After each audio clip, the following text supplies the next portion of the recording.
দর্শক আপনাদের সবাইকে স্বাগত নন্দন সরাসরিতে আমি মইনুল ইসলাম আপনাদের সাথে যুক্ত হয়েছি রাজধানী শাহবাগ মোড়ে জুলাই আহতরা অবস্থান নিয়েছেন।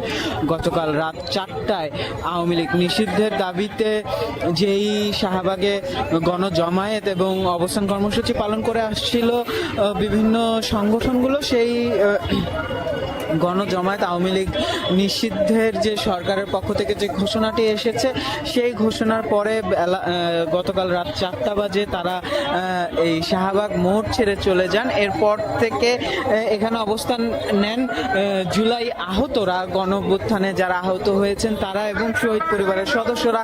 তারা 3 দফা দাবিতে এই অবস্থান কর্মসূচি পালন করছেন। তাদের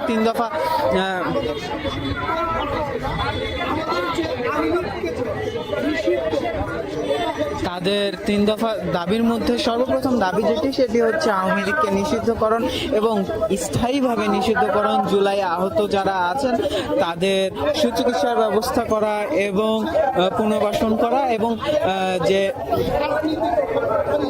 জুলাই সনদ, সেই জুলাই সনদ দ্রুত ঘোষণা করা। যদিও এই সবগুলো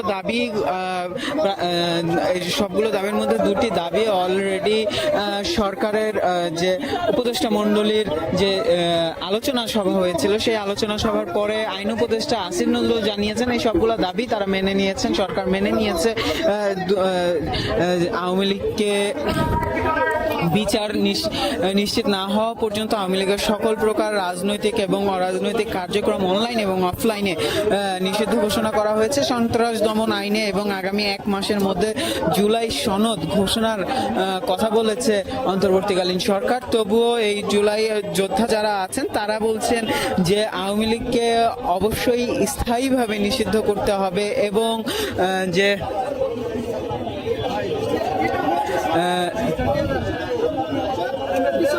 স্থায়ীভাবে নিষিদ্ধ করতে হবে এবং জুলাই সনদ দ্রুততম সময়ের মধ্যে ঘোষণা করতে হবে। তারা বলছেন এর আগেও জুলাই সনদ ঘোষণা করার কথা বলা হয়েছিল সরকারের পক্ষ থেকে, কিন্তু সেটি ঘোষণা করা হয়নি। সেটি নিয়ে বিভিন্ন সময় সেটি পেছানো হয়েছে, বিভিন্ন সময় সেই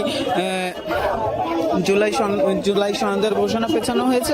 এবার আর তারা অপেক্ষা করতে চান না, তারা চান দ্রুত সময়ের মধ্যে এটি ঘোষণা শেষ হোক। আমরা একটু কথা বলবো। ঘোষণা করা, 2 নাম্বার হলো তাদের বিচার করা, 3 নাম্বার হলো আমাদের জুলাই সনদ যেটা সেটাকে পূর্ণভাবে বাংলাদেশের মানুষকে সাক্ষী রেখে দিতে হবে। আপনাদের এই দাবির জন্য এনসিপির কোনো নেতৃবৃন্দ আপনাদের দেখা করছে কিনা? না, আমাদের এখনো পর্যন্ত কেউ আসে নাই আর আমাদের সাথে এখনো পর্যন্ত কেউ সহমতি প্রকাশ করে নাই। আর আমরা আমাদের দাবি যতক্ষণ না পর্যন্ত আদায় করতে না পারছি ততক্ষণ না পর্যন্ত আমরা প্রয়োজনে জীবন দিব আর এখানেই শহীদ হয়ে যাবো, তারপর আমরা বাড়ি ফিরে যাবো। আচ্ছা, যেই দাবিগুলোর কথা বলছেন এর মধ্যে আওয়ামী লীগ নিষিদ্ধকরণের ঘোষণা অলরেডি সরকার দিয়ে দিয়েছে। আওয়ামী লীগের নিষিদ্ধের ঘোষণা আসে নাই, আওয়ামী লীগের কার্যক্রম নিষিদ্ধের ঘোষণার কথা বলা হয়েছে। আমরা বলছি আওয়ামী লীগের নিবন্ধন বাতিল করা প্লাস আওয়ামী লীগের দলগতভাবে নিষিদ্ধ করা। আপনাদেরকে সেটা সুন্দরভাবে তুলে ধরতে হবে। আচ্ছা, আর জুলাই সনদের ঘোষণা সেটি 30 দিন সময় নিয়েছে, 30 দিনের মধ্যে ঘোষণা দেওয়ার কথা বলা হয়েছে। সময় নেওয়া হয়েছিল কিন্তু সেই সময়ের মধ্যে তারা করতে পারে না। এই জন্য আমরা বিশ্বাস রাখতে পারছি না যে আমাদের সাথে আসলে প্রতারণা করা হচ্ছে নাকি। এই প্রতারণা যেন না হয় সেই জন্যই আমরা এখানে অবস্থান করছি আর আমরা দাবির জন্য অনড় আছি। আচ্ছা, মানে কেন এই ঘোষণাপত্রটা পেছানো হচ্ছে কি মনে হয় আপনাদের? এখানে সরকারের সাথে আরো যারা আছে সরকারের বিভিন্ন কর্মকর্তা কর্মচারী, এখানে আওয়ামী লীগের দোসর কিছু আছেন, এরকম কিছু সমস্যা আছে। কিন্তু সব থেকে বড় কথা হলো আওয়ামী লীগের যারা দোসর তারা তো অবশ্যই আছে বাংলাদেশের এখনো কানায় কানায়, কিন্তু যারা সরকারে যারা আছেন প্রধান উপদেষ্টা সহ তাদের সদিচ্ছা থাকা লাগবে। সদিচ্ছা যদি থাকে তাহলে যারা জুলাই যোদ্ধা আছে, শহীদ যারা আছে তাদের পুনর্বাসনের ব্যাপারটাও সহজ হবে আর সবকিছু সহজ হবে। কিন্তু মূল কথা হলো সদিচ্ছা থাকা চাই। সদিচ্ছা যদি না থাকে তাহলে আসলে এরকম শুধু ডেটের পর ডেট দেওয়া হবে, মাসের পর মাস দেওয়া হবে। আচ্ছা, আপনাদের সর্বশেষ প্রশ্ন, আপনাদের এই অবস্থান কর্মসূচি কতদিন চলবে, কতক্ষণ থাকবে? অনির্দিষ্ট পর্যন্ত, যতদিন না পর্যন্ত আমাদের দাবি পরিপূর্ণভাবে আদায় না হবে ততদিন না পর্যন্ত আমরা এখানে অবস্থান করব। আচ্ছা, ধন্যবাদ।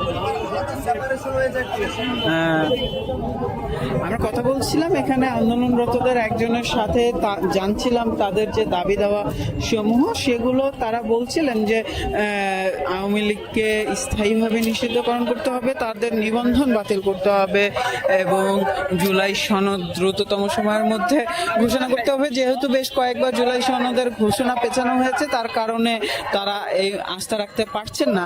আমরা যদি একটু আশেপাশে ক্যামেরা ঘুরিয়ে দেখাই, আজকে যদিও সরকারি ছুটির দিন, বুদ্ধ পূর্ণিমার ছুটি, রাস্তায় যানবাহনের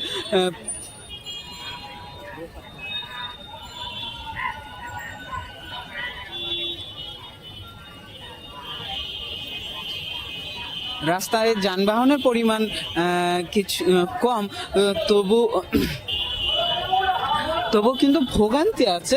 গত শনিবার থেকে শুক্রবার থেকেই কিন্তু শুক্রবার বিকেল থেকেই শাহবাগে যান চলাচল বন্ধ আছে। শুক্রবার বিকেল থেকেই এখানে অবস্থান করে আসছিল আওয়ামী লীগের নিষিদ্ধের দাবিতে অবস্থান কর্মসূচি পালন করা হচ্ছিল। এই মুহূর্তেও কিন্তু এরকম দাবিতেই যান চলাচল বন্ধ আছে। ঢাকার এই শাহবাগ মোড়টি যেহেতু খুবই ব্যস্ততম একটি জায়গা, এই রাস্তাটি বন্ধ থাকার কারণে অন্যান্য যে আশেপাশে সড়কগুলো আছে, বাংলা মোটর মোড়, কারওয়ান বাজার মোড়, সেই মোড়গুলোতে কিন্তু যানবাহনের অতিরিক্ত চাপ পড়ে। আমরা দেখেছি যে সেই জায়গাগুলোতেও যানবাহনের লম্বা সারি এবং মানুষ অপেক্ষা করছেন, সেটি ভোগান্তি রয়েছে।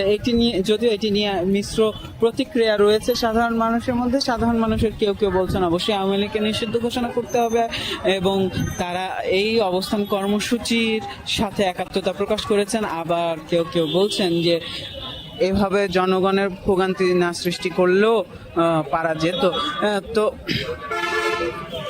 সেই মিশ্র প্রতিক্রিয়ার মধ্যেই চলছে এই অবস্থান কর্মসূচি এবং নিজেদের দাবি দেওয়া পূরণ না হওয়া পর্যন্ত জুলাই শহীদেরা এখানে অবস্থান করার ঘোষণা দিয়েছেন, তারা এখানে এখনো অবস্থান করছেন।